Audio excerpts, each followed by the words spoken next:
31 cosas de Abelardo L. Rodríguez, presidente de México y embajador de la mafia.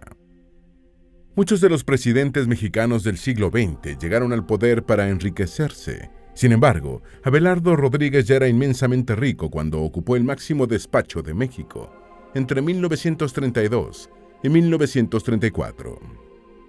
Cuando Rodríguez asumió la presidencia tenía más de $12 millones depositados en bancos estadounidenses y europeos, y acrecentó su fortuna durante los 2 años que estuvo en el Palacio Nacional como títere de Plutarco Elías Calles, entonces jefe máximo de la Revolución Mexicana.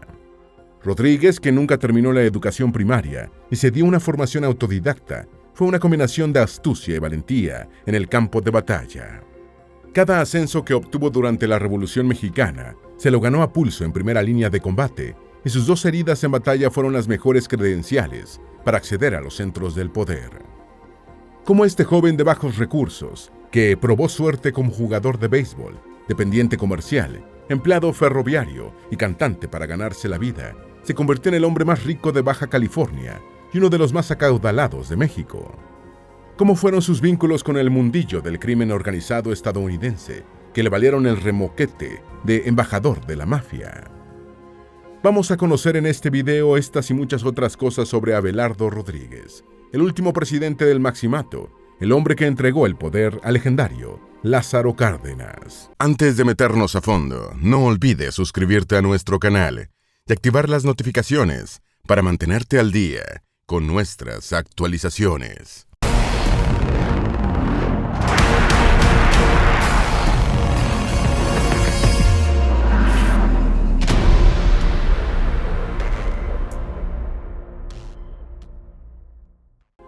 Número 1. No pudo vengar una herida que le hicieron en el rostro en su primera escuela.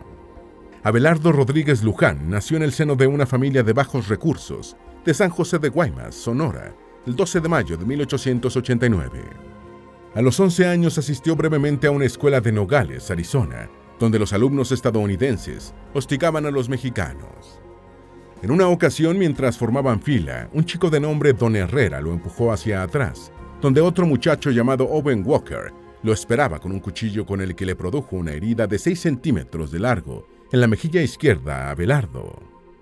Ya siendo un joven crecido, Rodríguez regresó a Nogales para vengarse de sus agresores, enterándose de que Walker había muerto en un accidente agrícola y que Herrera se había trasladado a California. Número 2. Jugó béisbol profesional en Nogales, México, y fracasó como cantante en Los Ángeles. A pesar de su larga carrera en la que gobernó 2 estados, fue secretario de Economía y de Defensa y ocupó la presidencia de la República. Rodríguez nunca terminó sus estudios primarios. Abandonó los estudios estando en 4º grado y empezó a trabajar para ayudar al sustento de la familia, aunque se prometió a sí mismo que se dotaría de una formación autodidacta. Fue empleado en una ferretería de un hermano, trabajó en una mina de cobre en Cananea y jugó béisbol profesional en Nogales, Sonora. También probó suerte como cantante en Los Ángeles, California, mientras trabajaba en una fundición de hierro. Tras su fracaso artístico, regresó a México. Su daltonismo con el rojo y el verde le impidió aprobar el examen de operador de locomotora en el ferrocarril del Pacífico Sur, por lo que ingresó a la policía y en 1912 fue comandante policial de Nogales. Número 3. Intervino en la toma de Culiacán. Rodríguez se unió a la Revolución Mexicana en marzo de 1913, a los 23 años de edad, comenzando como teniente en el 2º Batallón de Sonora y viviendo su primera acción de armas el 24 de agosto en Cruz de la Piedra, Sonora. Ese día el 2º Batallón de Sonora atendió una emboscada a un tren cargado de pertrechos militares, procedente de Ciudad de México, masacrando a los soldados de la custodia. En octubre del año 1913, Rodríguez fue ascendido a capitán segundo después de distinguirse en combates en Los Mochis y Sinaloa de Leyva. Ese mismo mes participó en la toma de Culiacán y en marzo de 1914 fue nombrado segundo pagador. El 2º Batallón fue incorporado al también irregular 4º Batallón de Sonora, que integraba a la escolta de Venustiano Carranza. Número 4. Le disparó a un oficial superior que lo ofendió. En junio de 1914, en el transcurso de una cena en una larga mesa en Durango, y sin que mediara provocación alguna, Rodríguez fue insultado por el capitán Pedro Almada. El ofendido se puso de pie y le disparó con su pistola a Almada, situado en el otro extremo de la mesa, pero falló el disparo. Fue encarcelado por insubordinación, pero lo liberaron cuando un estudiante de Derecho argumentó que como pagador le correspondía el rango de primer capitán y que por tanto no le había disparado a un superior, sino a alguien de su mismo nivel. Después de ser puesto en libertad, Rodríguez fue visitado por Almada y los dos revolucionarios sellaron la paz. Número 5. Entre abril y junio de 1915, recibió un balazo en una oreja y otro en un muslo. Rodríguez continuó sirviendo en el 4º Batallón al mando de Carranza y el 17 de julio de 1914 acompañó al líder del ejército constitucionalista en su entrada a Ciudad de México y su posterior nombramiento como presidente provisional de la República. A finales de 1914, el 4º Batallón de Sonora se unió al Cuerpo de Ejército del Noroeste del Ejército Constitucional, por lo que un Rodríguez ascendido a mayor quedó bajo el mando de Álvaro Obregón. En abril del año 1915, recibió un disparo en la oreja derecha mientras operaba una ametralladora en la batalla de Celaya, en la que el ejército constitucionalista al mando de Obregón derrotó a la División del Norte de Pancho Villa. Rodríguez se ganó su ascenso a teniente coronel en Celaya y 2 meses después recibió un balazo en un muslo en una escaramuza contra las fuerzas villistas. Número 6. Dirigió la campaña contra los yaquis de Sonora. El segundo balazo recibido por Rodríguez le alcanzó el hueso, por lo que fue enviado a Guadalajara para extraer fragmentos astillados. Tras restablecerse, se reincorporó al ejército constitucionalista y combatió a los remanentes de las fuerzas villistas en Aguascalientes y Saltillo. En marzo de 1916 alcanzó el rango de coronel y en junio empezó a comandar la 2ª Brigada de Infantería de la 1ª División Noroeste del Ejército Constitucional. Los batallones de su brigada estaban formados mayoritariamente por indígenas yaquis. En 1917, el general Plutarco Elías Calles, gobernador de Sonora y líder revolucionario, le encomendó a Rodríguez el sometimiento de los yaquis sonorenses, que rechazaban subordinarse a la autoridad de la revolución. Esta campaña se prolongó hasta 1920. Número 7. Cerró los casinos de Tijuana y poco después los reabrió. Rodríguez fue ascendido a general de brigada en mayo de 1920 y entre junio y julio de ese año comandó la Guardia Presidencial. El 21 de julio de 1920, el presidente Adolfo de la Huerta y el alto mando revolucionario lo pusieron al frente de una fuerza expedicionaria de 6,000 hombres para someter al coronel Esteban Cantú, quien se había insubordinado en Baja California, actuando por libre.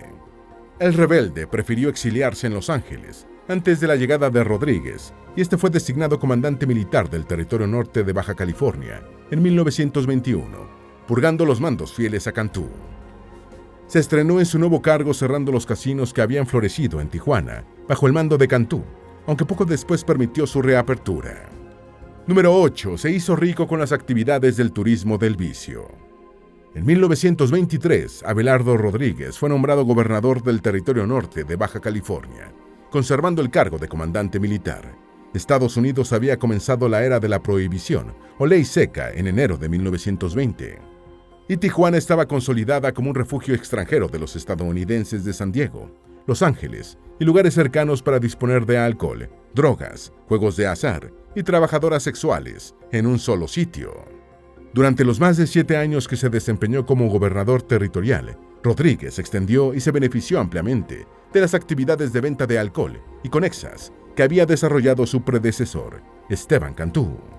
Además de lucrarse con las operaciones realizadas legalmente por el sector privado, se enriqueció con la venta de licencias de bares, casinos y otros locales, y estableció sociedades con los empresarios del vicioturismo, incluyendo el tráfico de sustancias. Número 9. Fue definido como embajador de la mafia. En un documental de 2 capítulos emitido en 2014, el canal History lo calificó como embajador de la mafia, señalando: Abelardo Rodríguez era un mexicano audaz y carismático de una familia pobre que vivió en Estados Unidos. Cuando volvió a su país luchó en la revolución con las fuerzas de Obregón. Su conocimiento del inglés le permitía comunicarse con los norteamericanos que cruzaban la frontera buscando fiestas, juegos clandestinos y alcohol. La crónica televisiva añadió: a medida que el comercio de alcohol y juegos aumentaba, Abelardo Rodríguez ganó poder. En poco tiempo, de 20 cantinas pasaron a 95, en una trama de traiciones, fiestas lujuriosas, tiroteos y aumento de poder. Abelardo Rodríguez se enriqueció. En una rápida carrera política y de la mano de su amigo Plutarco Elías Calles, Rodríguez pasó a ser gobernador de Baja California y luego presidente sustituto de México. Número 10. Negoció con Al Capone. Según la producción estadounidense, Al Capone y su secuaz Frank, el ejecutor Nitti, viajaron a la frontera mexicano-estadounidense para establecer destilerías en Tijuana y Mexicali, negociando sus emprendimientos con el gobernador Rodríguez. Igualmente, Rodríguez desarrolló el casino y hotel Agua Caliente, un enorme complejo construido en las afueras de Tijuana, con una mezcla de arquitectura colonial mexicana, misión californiana y estilo neoclásico. El complejo incluía el hipódromo de Agua Caliente, cuya principal clientela era californiana, ya que en California, aparte de la ley seca nacional, regía una prohibición estatal de carreras de caballos y juegos de azar.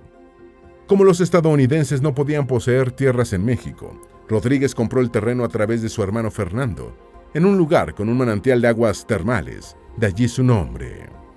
Número 11. Capone y Bugsy Siegel eran clientes habituales del casino de Rodríguez. Según señala el historiador estadounidense especializado en México, Paul J. Vanderwood, en el patio de recreo de Satanás, Rodríguez utilizó dineros públicos para construir y equipar el establecimiento. La máxima opulencia del complejo hotelero de 500 habitaciones se registraba en el Salón Dorado del casino, donde la apuesta mínima era una ficha de oro de $500. Sobre este establecimiento, que operó durante su primera fase entre 1928 y 1935, el diario Los Angeles Times dijo: "No hay otro lugar en el continente, fuera de la Casa de la Moneda de Estados Unidos, donde puedas ver tanto dinero acumulado ante tus ojos al mismo tiempo. Su único rival en el mundo es Monte Carlo". Se afirma que Capone y Bugsy Siegel, así como personalidades de Hollywood, eran clientes habituales. Siegel se inspiró en el complejo mexicano para construir el Flamingo en Las Vegas. Número 12. También fue enlatador de pescado y buscador de petróleo. Durante su mandato como gobernador del norte de Baja California, Rodríguez también realizó inversiones en el sector de bienes de consumo, como la pesquera del Pacífico en el Sausal, una fábrica de conservas de pescado y mariscos que instaló en las afueras de Ensenada. Igualmente invirtió en una fábrica de aviones en Baja California y en una compañía de búsqueda de petróleo en la península, aunque con resultados fallidos. Rodríguez actuaba como una especie de rey en Baja California, debido a lo remoto que le resultaba el territorio peninsular a los poderes nacionales asentados en Ciudad de México. Sencillamente era otro mundo en los que caudillos como Rodríguez podían hacer a sus anchas. Número 13. Se convirtió en el hombre más rico de la península de Baja California. Rodríguez había sido un leal soldado al servicio de Álvaro Obregón. Los dos compartían la gloria roja de haber resultado heridos en Celaya, Rodríguez en una oreja y Obregón perdiendo el brazo derecho que le arrancó una bomba, siendo llamado desde entonces el Manco de Celaya. Fue Rodríguez quien le prestó a Obregón parte del dinero invertido en la conquista de la presidencia de la República en 1920, y el presidente no fue ingrato, dejando a su gobernador hacer en el norte de Baja California. En los tardíos años 20, Rodríguez era el hombre más rico de la península, gracias a su control de la industria fronteriza del vicio y a su amistad con el presidente Calles, sucesor de Obregón. Número 14. Tuvo una mansión en San Diego, California. En 1926, Rodríguez y su esposa, la poblana Aida Sullivan Colla, con quien se había casado 2 años antes, compraron una mansión de estilo colonial español en el 4379 de North Tallmadge Drive, en el vecindario sandieguino de Tallmadge Park. Sullivan Colla era hija del ingeniero estadounidense de ferrocarriles John Sullivan y de María Colla, una cubana oriunda de Cienfuegos. La casa fue diseñada por el reputado arquitecto Louis John Hill, autor de notables obras en San Diego, como el famoso zoológico de la ciudad y la actual sede del Museo de Arte Contemporáneo. Se cree que Rodríguez utilizó la casa como lugar de descanso, especialmente durante su periodo presidencial. El inmueble, que todavía existe, fue vendido en 1940. Número 15. Impulsó la educación, la agricultura y la industria aérea. Parte de los impuestos cobrados a las empresas baja californianas del mundillo del juego fueron reinvertidos por el gobierno de Rodríguez en sectores como la educación, la agricultura y la aviación. El gobernador territorial pudo presumir que el norte de Baja California fue una de las 2 primeras entidades federales mexicanas capaces de atender la totalidad de la demanda de educación pública primaria gratuita. A finales de su gobierno territorial, Rodríguez construyó la escuela primaria Álvaro Obregón, que se convirtió en referencia nacional y cuyo inmueble es la sede actual de la Casa de la Cultura de Tijuana. Número 16. Informó al gobierno sobre la rebelión de Escobar.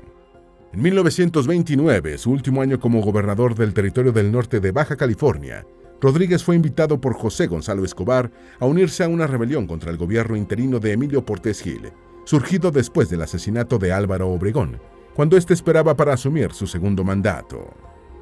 Rodríguez no solo se negó a participar en la insurrección, sino que informó sobre la misma a Portes Gil y a un Plutarco Elías Calles erigido en máximo líder de la Revolución Mexicana y en jefe del Maximato después del magnicidio de Obregón. Portes y Calles neutralizaron la rebelión escobarista. Escobar huyó a Canadá con un cuantioso botín y Rodríguez elevó su puntuación ante los factores de poder en la lejana Ciudad de México. Número 17. Renunció a su gobierno territorial y se marchó a Europa a cumplir un encargo presidencial. Abelardo Rodríguez renunció a la gobernación del territorio norte de Baja California el 31 de diciembre de 1929, después de que el presidente Pascual Ortiz Rubio le pidió que se encargara de estudiar en Europa algunos asuntos relacionados con la modernización del ejército mexicano. A principios de 1930, Rodríguez y su familia viajaron al viejo continente, donde el militar estudió los sistemas más recientes en alojamiento de tropas y formación de campamentos militares. Retornaron después de 10 meses en Europa, instalándose en el rancho de Rodríguez en el Sausal, en las afueras de Ensenada. En 1931 fue llamado a Ciudad de México por el presidente Ortiz Rubio, ocupando sucesivamente los cargos de subsecretario de Guerra y Marina, secretario de Industria, Comercio y Trabajo y secretario de Guerra y Marina. Número 18. Fue presidente de la República durante los 2 últimos años del Maximato de Calles.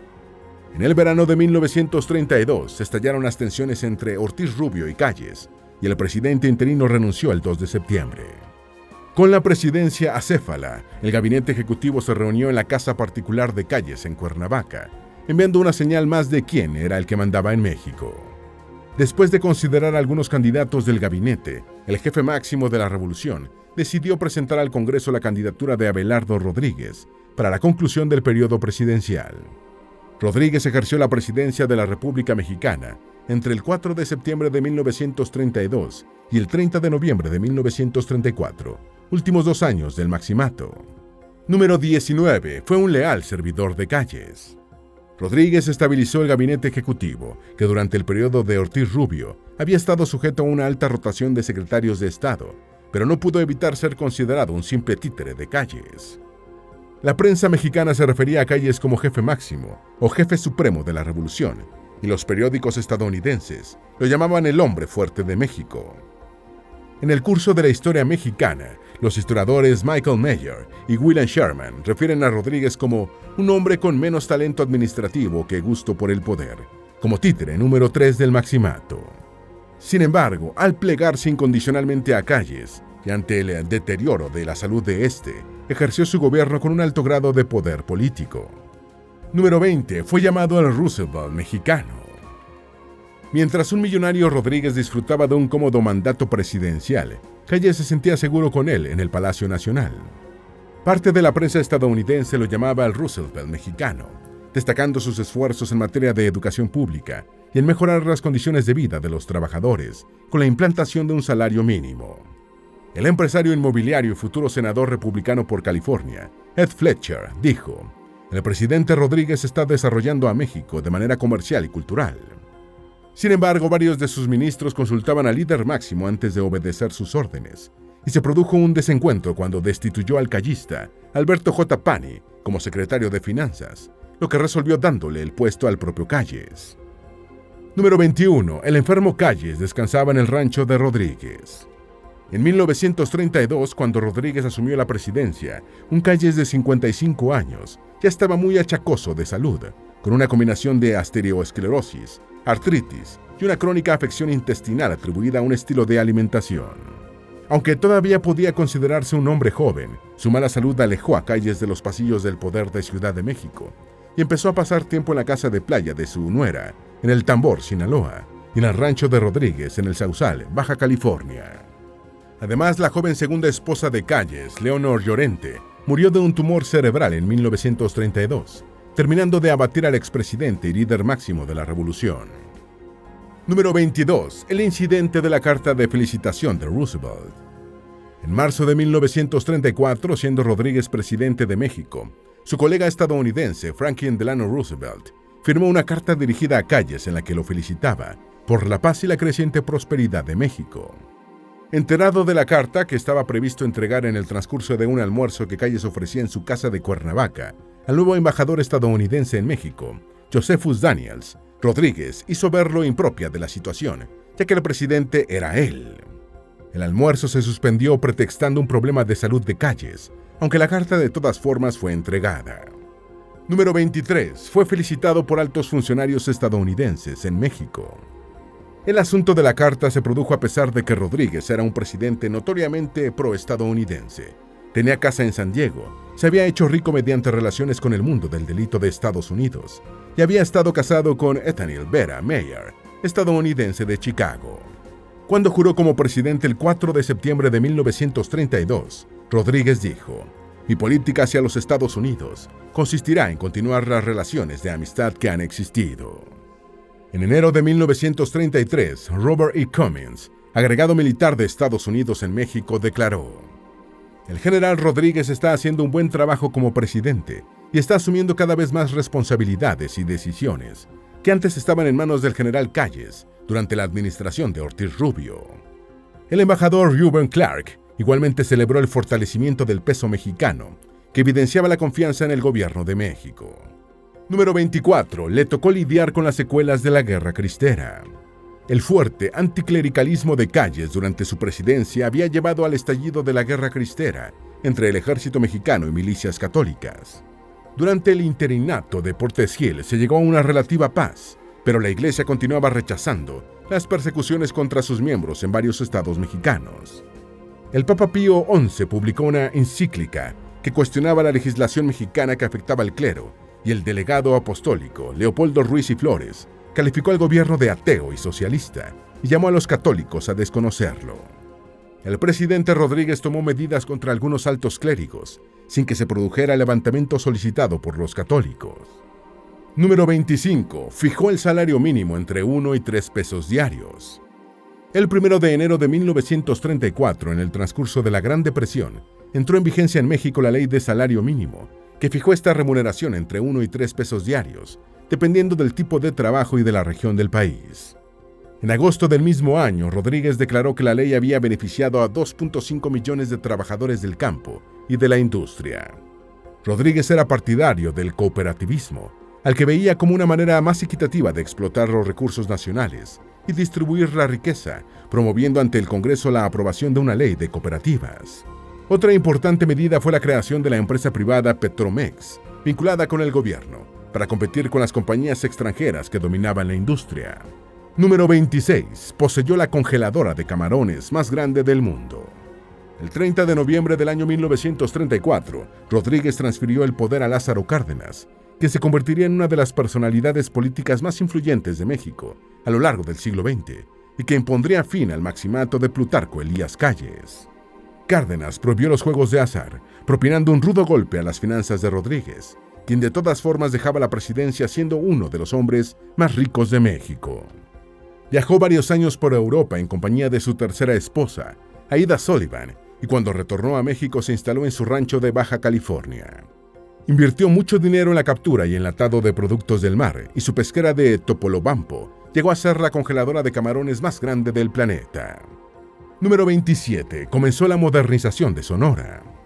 En 1943, Rodríguez retornó a la alta política cuando fue electo gobernador de Sonora, cargo que ejerció hasta 1948. Como gobernador sonorense grabó con impuestos a los casinos y centros de recreación chinos, eufemismo que se empleaba para hacer referencia a los lugares de consumo de estupefacientes. Su innegable talento y vigor como emprendedor dieron comienzo a la modernización de Sonora, construyendo obras de vialidad, represamiento de aguas, electrificación y otros servicios. Construyó 186 nuevos inmuebles escolares, amplió la Universidad de Sonora y abrió la Fundación Esposos Rodríguez para el otorgamiento de becas a estudiantes de bajos recursos, que sigue funcionando. Número 28. Fue dueño del Cine Coloso y del Cine Ópera. Tras dejar la gobernación de Sonora, Rodríguez se involucró en otros negocios, incluyendo la industria cinematográfica durante la edad de oro del cine mexicano. Como productor y exhibidor de películas, poseyó más de 100 salas de cine en todo México, que modernizó con la tecnología de CinemaScope. En 1954, el expresidente era un magnate cinematográfico, accionista mayoritario del Cine Coloso, el más grande de Ciudad de México, con capacidad para 6.500 espectadores. Además, era dueño de otras venerables salas de la capital, como el Cine Ópera.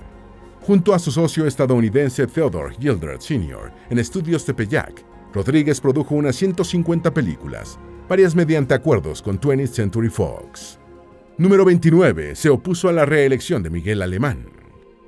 En 1951, cuando se aproximaba al final de su sexenio, el presidente Miguel Alemán Valdés sondeó el ambiente político para ver si podía colar una modificación constitucional que le permitiera reelegirse para un segundo mandato.